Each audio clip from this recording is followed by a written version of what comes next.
Welcome back in our YouTube channel AP fever.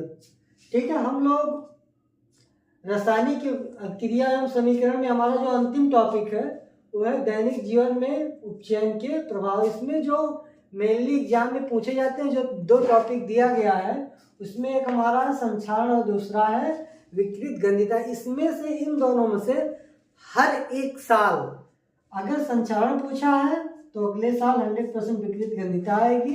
अगर इस साल विकृत गंधिता पूछा है यानी कि 2024 में, तो 2025 में संक्षारण जरूर से जरूर पूछता है। तो इन सब चीज़ों को हम बहुत आसानी तरीके से, बहुत अच्छे से इसको पढ़ेंगे हम और इसमें देखेंगे। ठीक है, बहुत इजी तरीके से इसको हम समझने की कोशिश करेंगे। ठीक, तो इसमें चीज़ें क्या कि संक्षारण, कभी ये चीज़ देखिए हो कि आप अपने घर के आसपास कोई लोहे की चीज़ें हैं जो उसके ज़मीन पे रख दो या अपने घर के आसपास कहीं रख देते हो, तो कुछ समय देखते हो कि उस पर ठीक है जंग लग जाती है। क्या लग जाती है? जंग लग जाती है। या घर में जो मम्मी होती हैं या कोई अन्य लोग होते हैं, ठीक है, वह चांदी के माले पहने रहते हैं, पायल पहने रहते हैं, तो कुछ समय बाद देखते हैं कि उसमें काली सी परत चढ़ जाती है। आखिर वह किस कारण होता है? ठीक, इस चीज़ को जानने की कभी कोशिश की है? नहीं की है। ठीक है, चलो जानते हैं आखिर ये चीज़ें होता क्या है।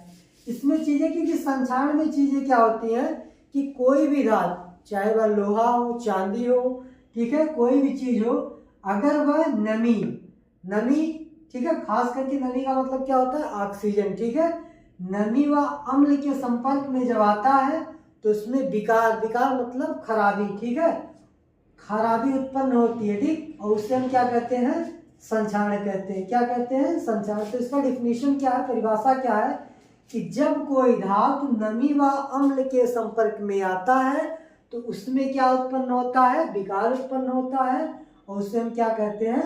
संक्षारण कहते हैं। ठीक, और उसका एग्जाम्पल जो है इसमें मेनली 3 है बुक में। पहला दिया लोहे में जंग का लगना, ठीक है, दूसरा क्या? चांदी पर काली परत का जमना, और तीसरा क्या? तांबे पे हरा परत का चढ़ना। तो एग्जाम में ये भी पूछ सकता है 1 नंबर में कि तांबे पे हरा परत का चढ़ना किस, ठीक है, परिघटना के द्वारा होता है? तो हम क्या कर सकते हैं कि संक्षारण के द्वारा। लोहे में जंग का लगना कौन सा परिघटना होता है? तो संक्षारण। ठीक, इसके अलावा क्या है हमारा?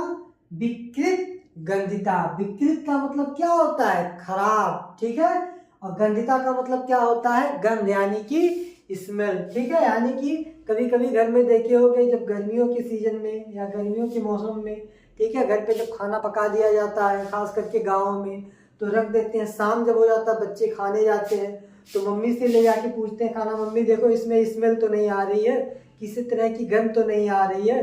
तो अगर इसमें से स्मेल आती है, गंध आती है, तो मम्मी क्या कहते हैं? बेटा इसको मत खाओ, खाना क्या हो गया? बासी हो गया है।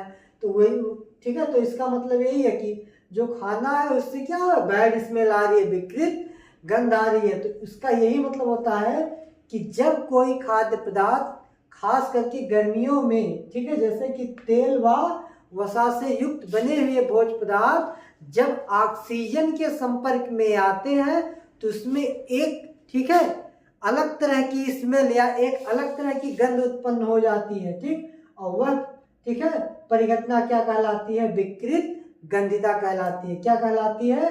विकृत गंधिता कहलाती है। जैसे कि भोजन का बासी हो जाना। तो एग्जाम में अगर पूछेगा कि विकृत गंधिता क्या होती है, उदाहरण सहित समझाएं, तो उसमें आप यह परिभाषा लिख सकते हो कि विकृत गंधिता वह परिघटना होती है जिसमें तेल व वसायुक्त पदार्थ ऑक्सीजन के संपर्क में आने से वह ऑक्सीकृत हो जाते हैं और उसमें एक अलग तरह की क्या स्मेल आने लगती है।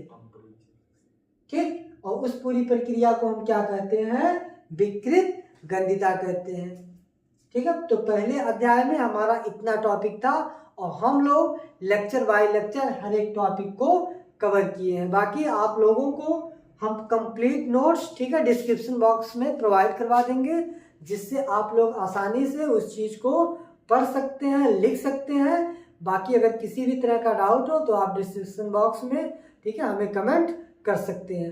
अब हाजिर होंगे अपना हम नया लेक्चर, ठीक है, नए वीडियो के साथ। तब तक के लिए thank you, best of luck.